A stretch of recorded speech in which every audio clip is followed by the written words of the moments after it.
Hey, and we're back with another video. My name is Dolly, and this one is called The Role of the Teacher on the Spiritual Path. So again, it's pretty much a continuation of the same topic that I've been talking about, and just want to add some more things. The last one was what to look for in a spiritual teacher.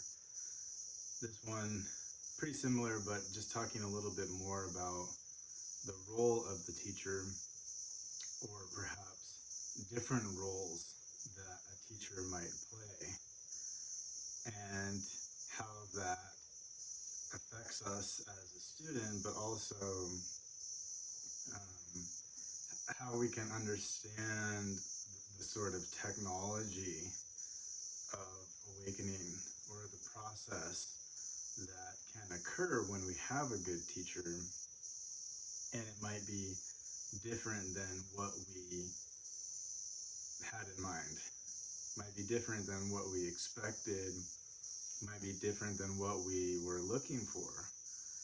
And if we're not kind of open to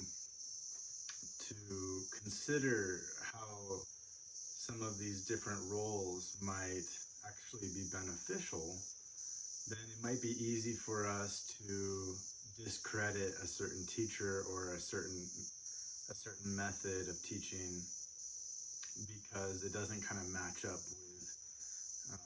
with our own ideas of, what a good teacher should be or shouldn't be.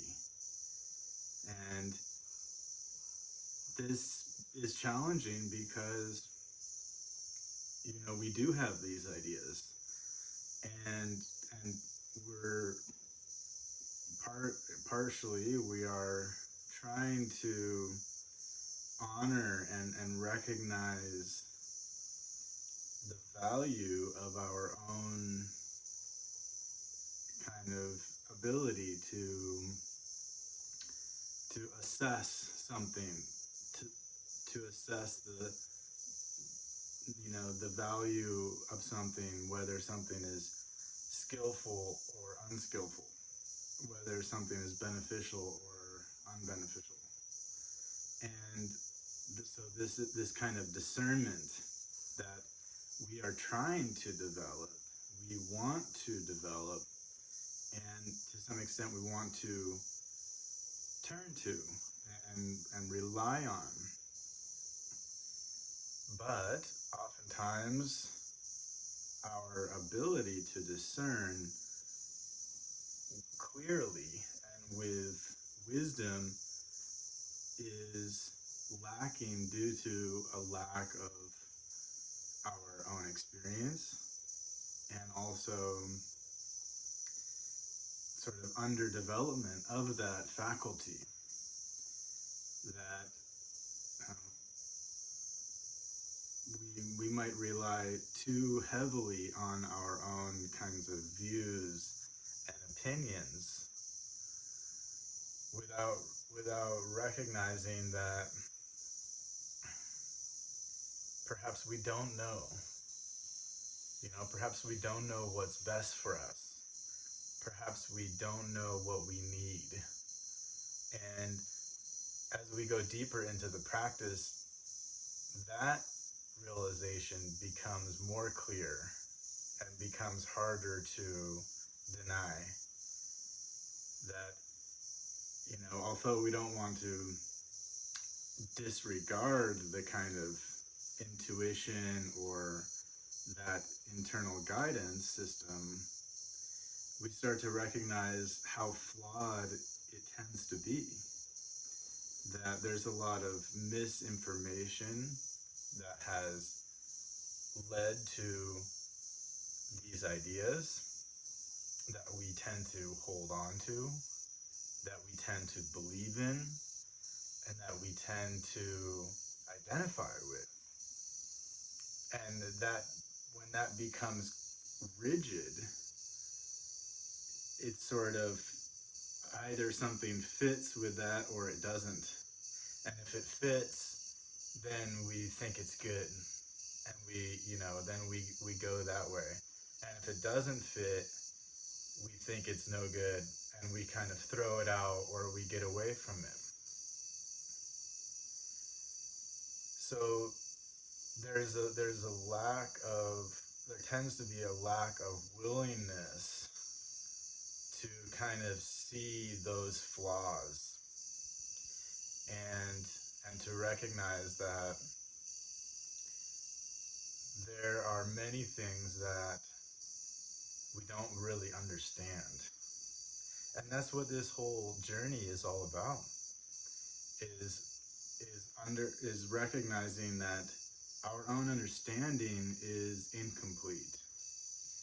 Our own understanding is somewhat diluted, is somewhat skewed by this kind of misinformation or underdeveloped ability to discern what's best for us.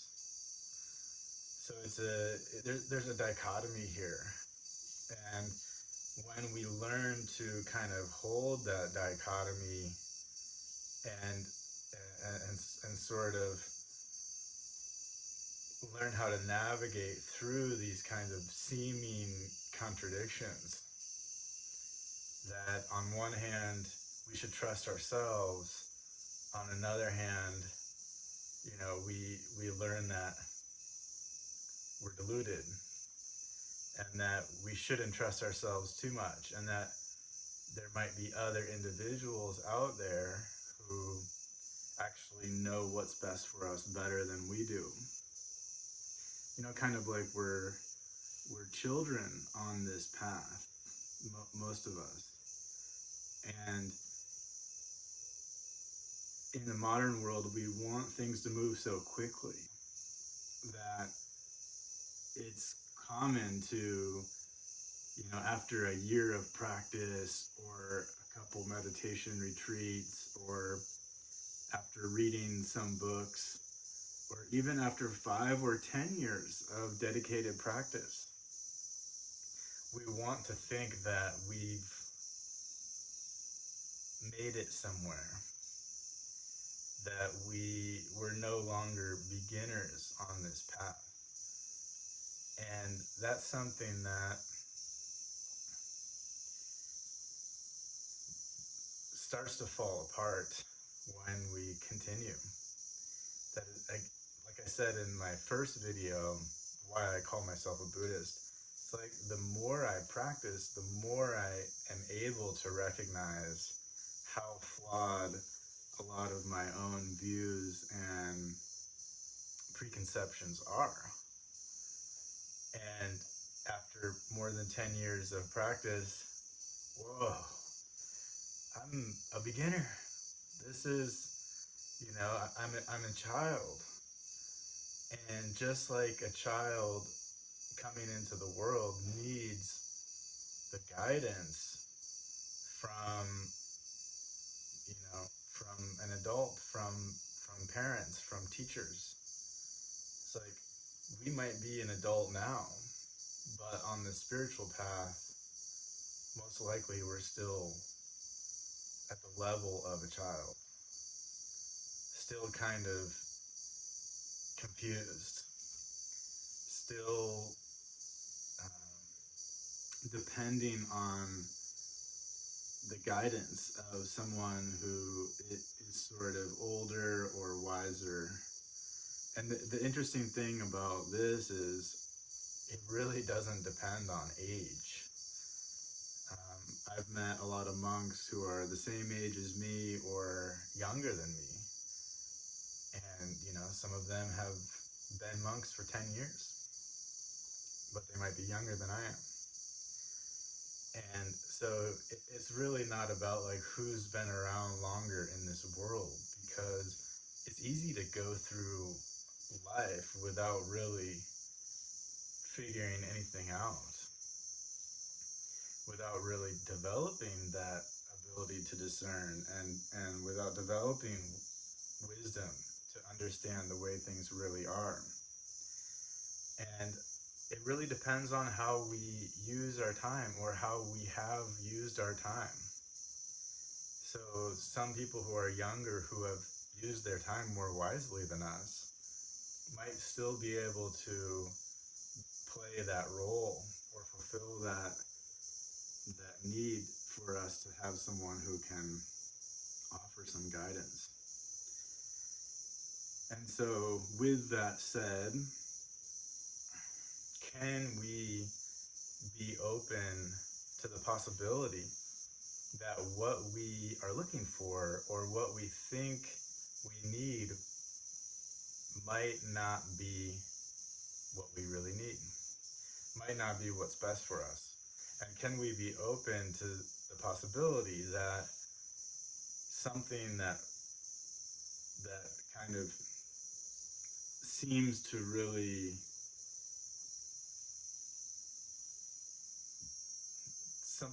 that seems to really oppose what we're looking for or what we think we need, something that upon hearing about it we think, no, that's definitely not what I want. That's definitely, I don't agree with that way, that style, that method, or I don't understand it, or that's not what is good for me.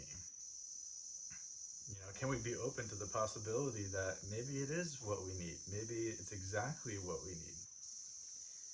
And so we have to kind of learn how to distinguish between our preferences and ideas and views and opinions and the truth.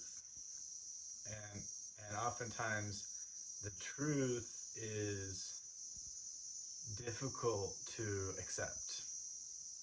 Oftentimes the truth is uncomfortable because it challenges those things that we hold on to, because it opposes those things that we hold on to. And so, we see that, maybe I've trusted myself too much here, and I need to let go of some of those things, in order to be able to move forward on this path. So, coming back to the topic for today, the role of the teacher might be, for example, to push our buttons, to kind of to guide us in a way that's a bit more harsh, to guide us in a way that really challenges us to not react, that challenges us to not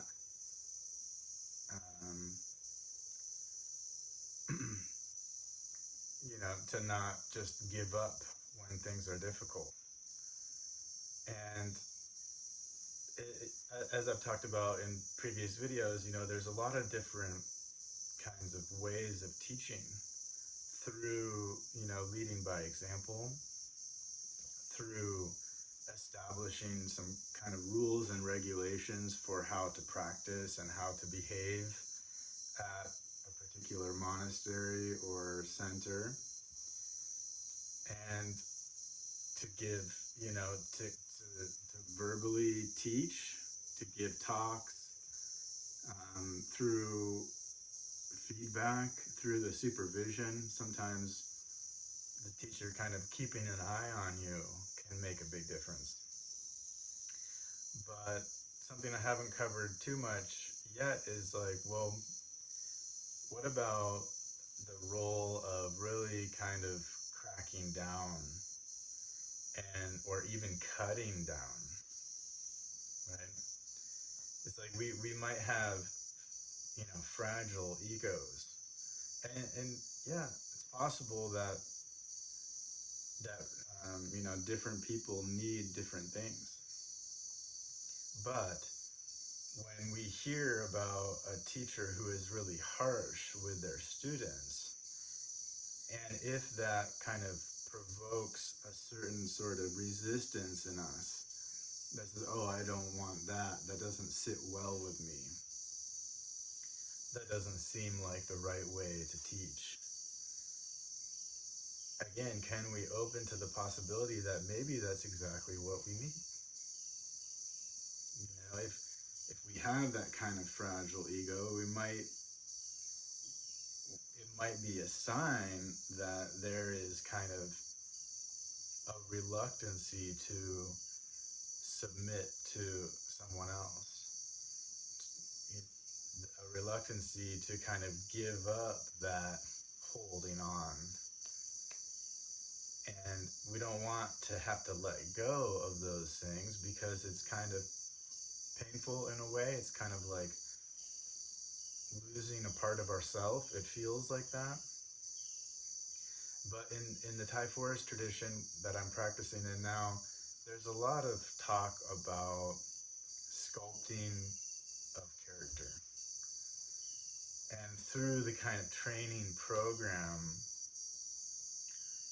basically one has to learn how to give up a certain amount of their own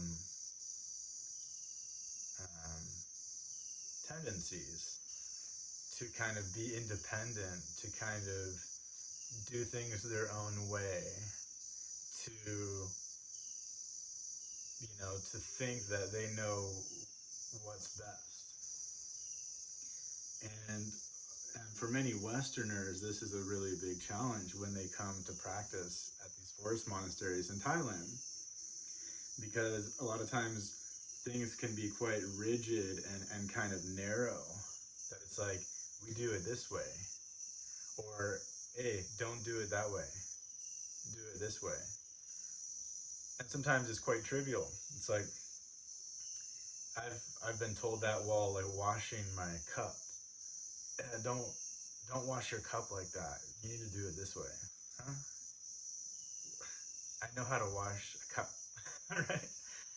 Um, and there's nothing really wrong with the way that I'm washing my cup. So my kind of reaction to that is really kind of strongly like, that's ridiculous. I'll wash my cup the way I want to wash my cup. You can wash your cup however you want to wash it. And this kind of guidance is oftentimes from, other people in the community, not really from like the head teacher, but, maybe from one of the monks living there or whatever. And if we attach to the idea that it's about the cup, or it's about washing of the cup, then it's easy to like reject those types of that type of invitation. And maybe it's kind of an invitation. Maybe it's more of like a command, like you have to do this. You have to wash your cup this way here. That's how we do it here. Like in this place, the way you're doing it is wrong, and this is the right way. And so if we think it's really about that, we kind of miss the point, and we tend to reject it. And then when we start rejecting, or even, most likely when we continue, because we usually do this anyway, when we continue to reject that which rubs us the wrong way, that which, seems illogical or pointless or stupid, or when it really, contradicts what we think is okay, or think is correct, or think is appropriate, then we just get more rigid ourselves. So it's like when we reject something because it is kind of rigid and narrow, and we go through life rejecting everything that's sort of has to be like this and not like that, and then the result is that we get more rigid and narrow and kind of more fragile. We get more stuck in our ways. because then as we push everything else away, we hold on more tightly to like my way, to um, my ideas, my views, my opinions. You know, I'm fine. Leave me alone. Don't tell me what to do. So the role of the teacher, or even, you know, a community of practitioners, that like they can all be our teachers, and especially when things when it does push our buttons, that is perhaps of higher value, you know, and we could say like maybe that's the point. And it seems kind of evil to have like a bunch of regulations that are intended just to push your buttons, and I don't believe that's usually the way it is. Oftentimes it's more of just like a platform for encouraging a good attitude. And so again, it's not about the cup or how to wash the cup, but it's actually about creating or encouraging a flexibility of mind and a willingness to drop your own baggage and your own attachments and your own kind of self-importance, or that attitude that like, you know, that real kind of like independent, stubborn attitude that says leave me alone, I'm fine, or I don't want to, you know, I don't want to do it that way, I have my own way, and my way is fine, so, you know, back off. There's the opportunity there. There's the opportunity to open and release some of those things, or at least to become curious about them, and start to question some of those things, and say, you know, and learn how to kind of take a breath and not react. And then, you know, you can ask yourself, is it really that important to me that I wash my cup my way? Who cares? When you think about it, who cares how you wash your cup? And that's maybe one thing that you kind of like, you know, why are you telling me how to wash my cup? Who cares? Why do you care? Missing the point, missing the opportunity. Because the point is when, if you can do everything anyway, then it's easy to hold on and become narrow and rigid in your own self-reliance, you know? And how can you become a student if you're if you've caged yourself in and kind of barricaded off everything else? So when we are asked to do things a certain way, no, not that way, but this way, then, you know, we have to conform a bit. And, you know, I've been a non-conformist my whole life, so this is something really challenging to me.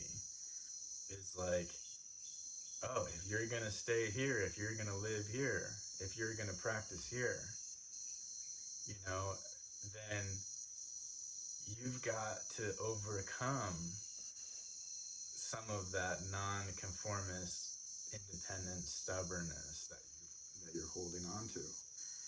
And so the role of the teacher can be sometimes kind of strict or harsh or demanding, or, you know, what seems like pushing your buttons, because it's like, what is that to have your buttons pushed? That is like, you're made out of glass, and, you know, and you're so fragile.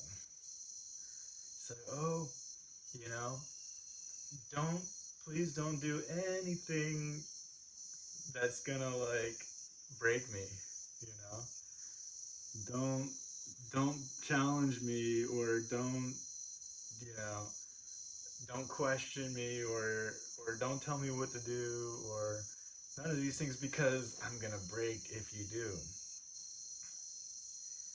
And what a, what a kind of miserable way to go through life, really, to be so fragile like that, to be so rigid, and to be so kind of stuck and narrow. And that is the exact result for many of us who have grown up in a place where it's kind of like it's all about like external freedom, and do whatever you want, do it your way, nobody's going to tell you what to do, and you're the boss of your own life, so be independent, and and kind of express yourself and enjoy that freedom. But how free is it really to be so narrow and rigid and fragile, because all of that sort of invitation to just guide yourself has just led to more holding on, more attachment to my way, more, you know, um, more unwillingness to change, unwilling to do it differently, unwilling to follow, to follow instructions, or to kind of bend, you know. So which one is more free?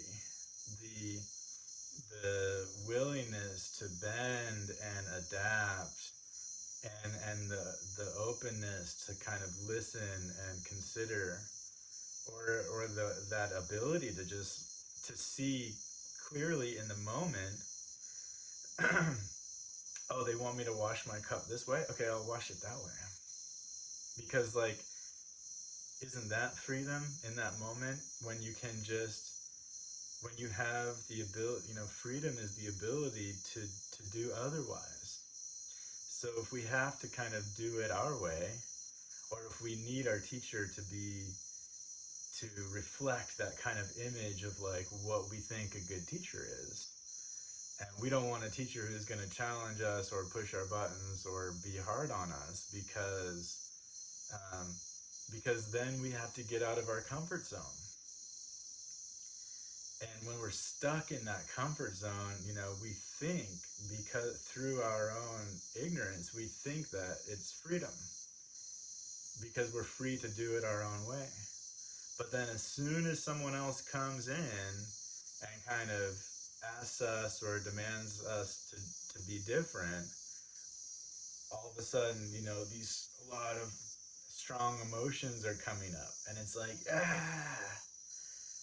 we feel like we have to like protect ourselves because we're made out of glass, because our insistency on following that inner guidance only has made us so inflexible.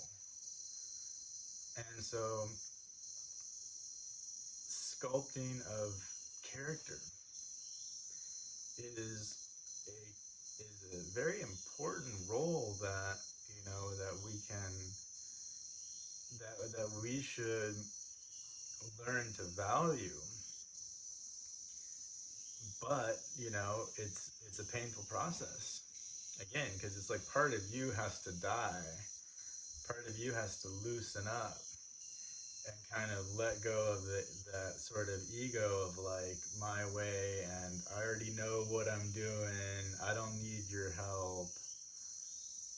If we have to learn how to let go of some of that. Like, part of us, it feels like part of us dies when that happens. And then the result is that the mind expands. It's another dichotomy, is like more rigid environment that you're supposed to conform to. On the surface, it does not sound very much like freedom, and then sort of open environment, relax, do whatever you want, follow your own way. Sounds great, sounds like freedom, but the result is that we get more narrow and rigid. So when things are more narrow and rigid externally in the environment that we're in, the result is that if we can learn how to soften, to open, to become more willing to change, become more willing to adapt, become more flexible in our minds, then our experience internally can be, ah, what a relief, what a sense of relief, a relief of ourself, that self that we've created, that we've attached to, that we've held on to. And when we start to see that that version of ourself, A, is not who we really are at all, and B, it's the cause of our suffering. It's a major part of why we suffer, because then we're always serving and following that kind of narrow, rigid, channel of like what we need to be okay, how we need to do things our own way, how we kind of refuse to humble ourselves. That's suffering.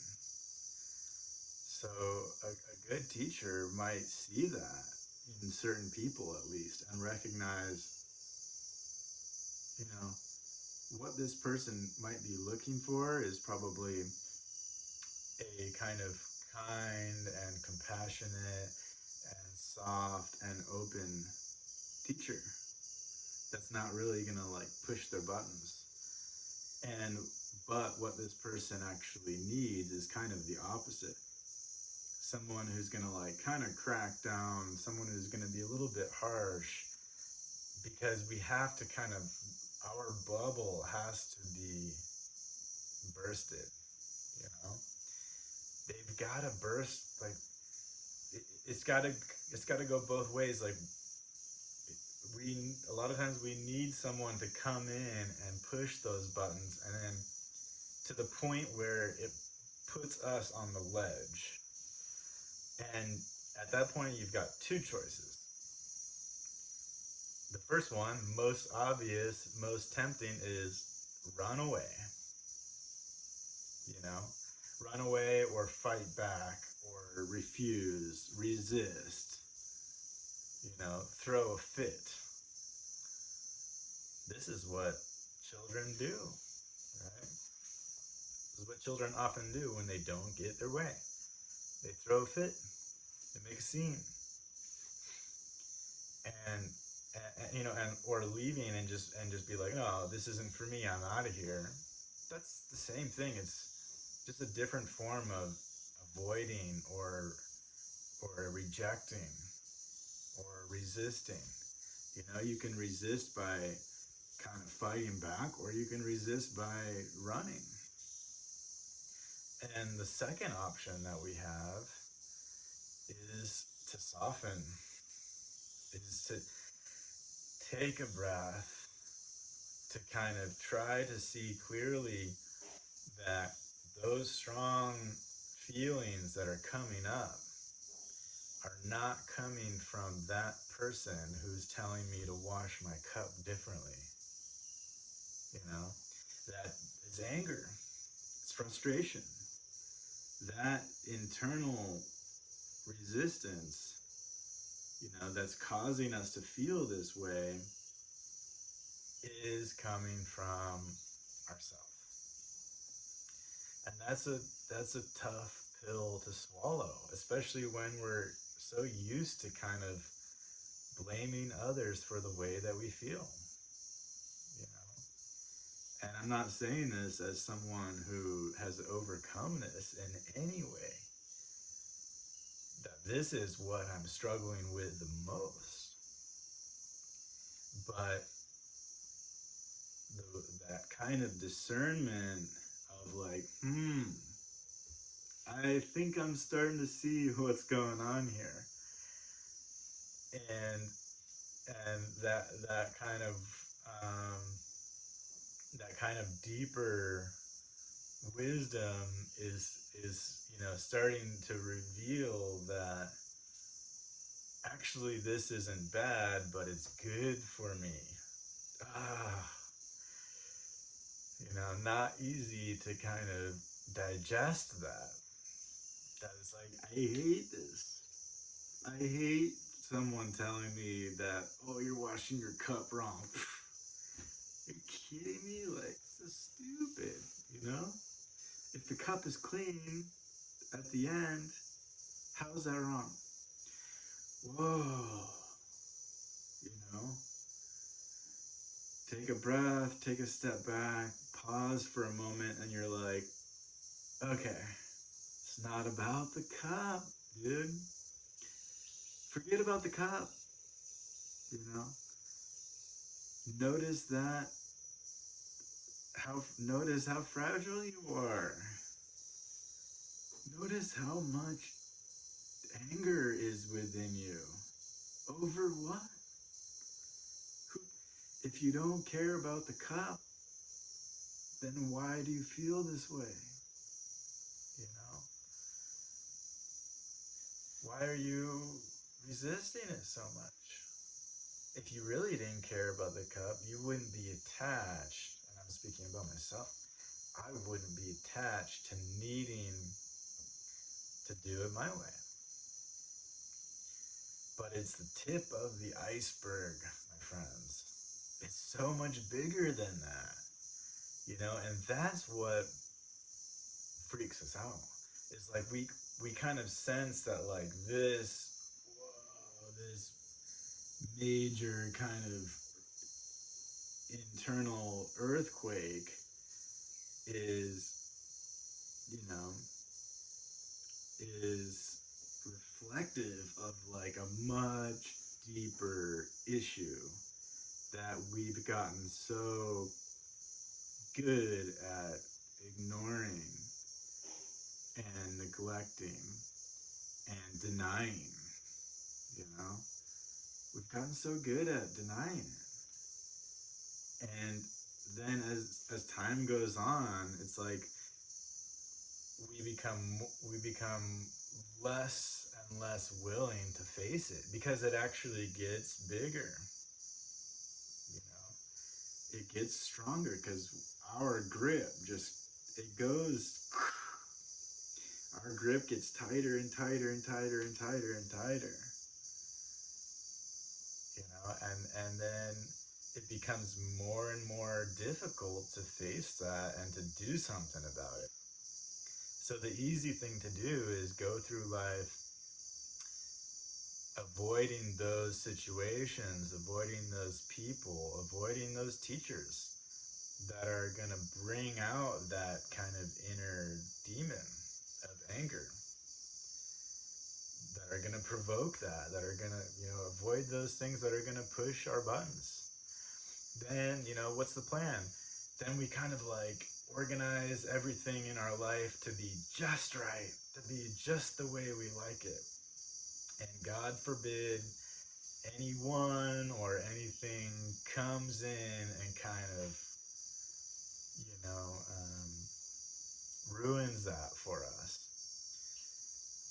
And this is how a lot of people live, and a lot of that is coming from that delusion that it's actually my freedom to do things my way and to create my own world. I'm going to create my own perfect world, and I'm going to do my best to keep all that stuff that is going to challenge that out. All I got to do is just, protect myself from all those things that I don't like, and then I'll be happy. Good luck. And people try.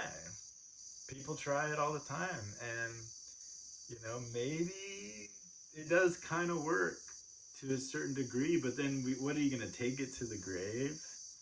You're going to just hold on tight to that, like, that stubborn, you know, inflexibility. Just, I'm not, hold on to it.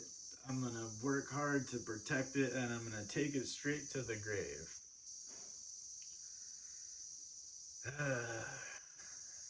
It's a miserable way to live.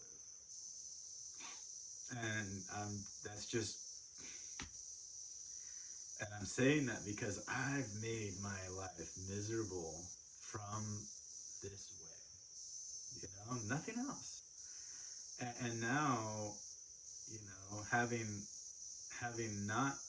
not having overcome it really, but having at least gotten to that point because, you know, because of these methods, because of some of this style in this tradition, to kind of that narrow rigidness and that kind of um, necessity to conform, that it's like either adapt or get out.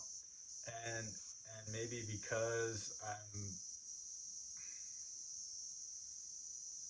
I don't know why you know, why I keep coming back to the monastery, or why I'm even here, because it's so opposite to what I've kind of, the way I've lived my life. But I think it's just because, you know, after a certain point of living that way, I just couldn't deny anymore how much that way was causing me to suffer.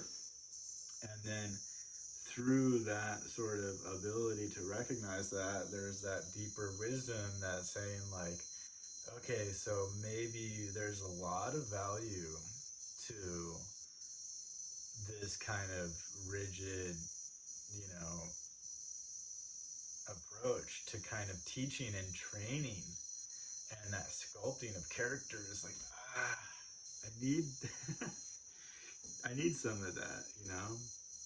And as we open to that kind of style of, like, as we open to that which we really, you know, tend to resist, something starts to kind of change within us. And I think, you know, I think it's still, you know, probably a long journey for me to kind of, to work through some of these deep seated layers of kind of some of these things that I've been talking about, holding on to my own ways, and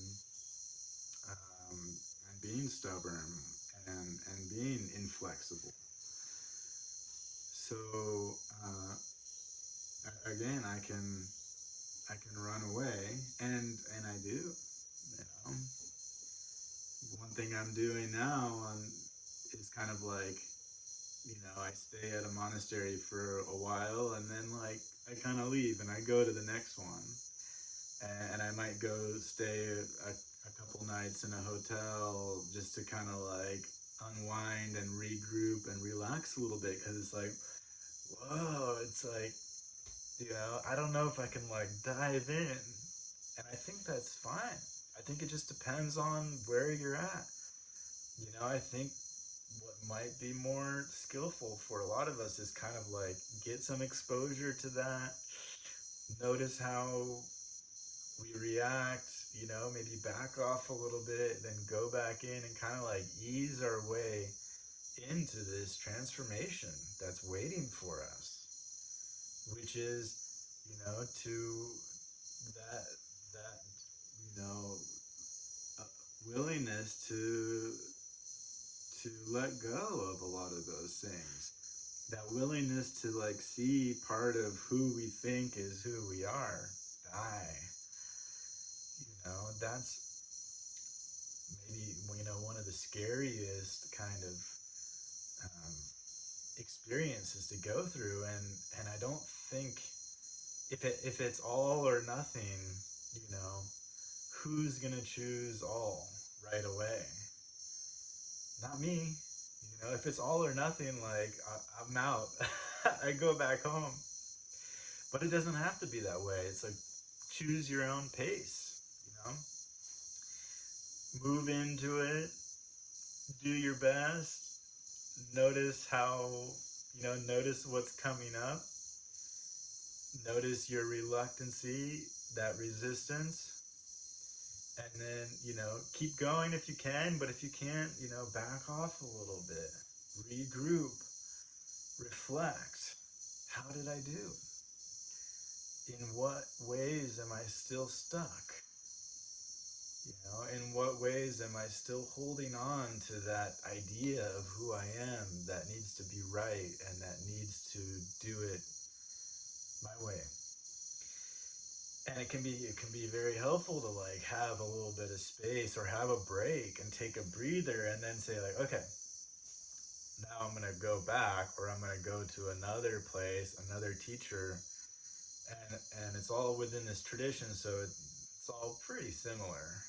Different personalities and slightly different rules, but they're all kind of inviting you to conform or get out, And so I go to another place and like, can I do better this time? Um, can I be less reactive? Can I be more flexible?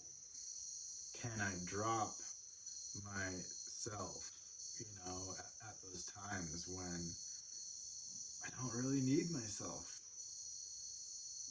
That can I drop those attachments when, if I really think about it, I don't care how I wash the cup. What am I, a professional cup washer? It's like, no, like I've been washing cups for 30 years and like I found the best method. No, I grew up using a dishwasher. But it's still like I've washed a lot of cups, hand washed a lot of dishes, especially since coming to Asia. Haven't had a dishwasher here. But what do I think? I'm the greatest? Why is this an ego issue for me? why does it matter to me? I don't know. If I reflect on it, it doesn't matter. It's just that button of someone asking you to do it different. Doesn't matter what it is. It could be anything. But I want to be good. I want to believe that I'm good and I'm competent and I know how to do it. I know what I'm doing. So that's what I need to look at, And I don't think the reason why I'm sharing this is I don't think I'm alone here. I don't think I'm the only one who kind of is holding on to these types of things. And sometimes, it's harder to see when you're at home in your own space and you've got it just how you want it. And there's like not too many, variables that are like challenging that. And every now and then something comes up, but like it's easy to kind of like ignore it or push it away and then like go back to that kind of sanctuary that we've created. And so if that's the case for you, possibly there's a possibility to kind of recognize that through reflection and contemplation without having to come to find a teacher who's gonna like push your buttons. So if we become curious, curiosity and willingness, if we can be willing to see, it's like we got to be curious just to start looking. But curiosity alone is not enough, because we can look at ourselves, but if we're not willing to kind of admit when we see something that is ugly within us, then we're stuck. So we have to be curious enough to kind of examine and consider, does this apply to me? Am I stubborn?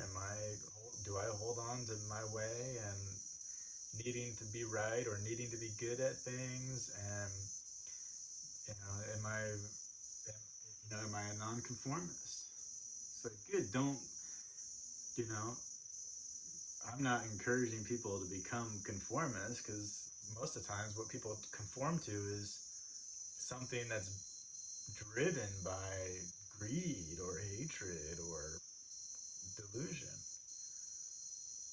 you know.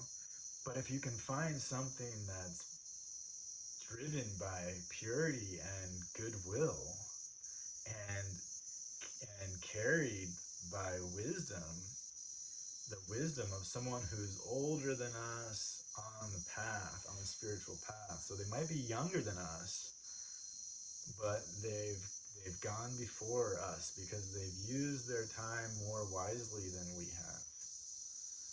Or maybe they're just kind of naturals. That's possible too. Some people have sort of less experience, but they were more quickly able to kind of break through some of those barriers and to tap into to have some insights or to develop wisdom. So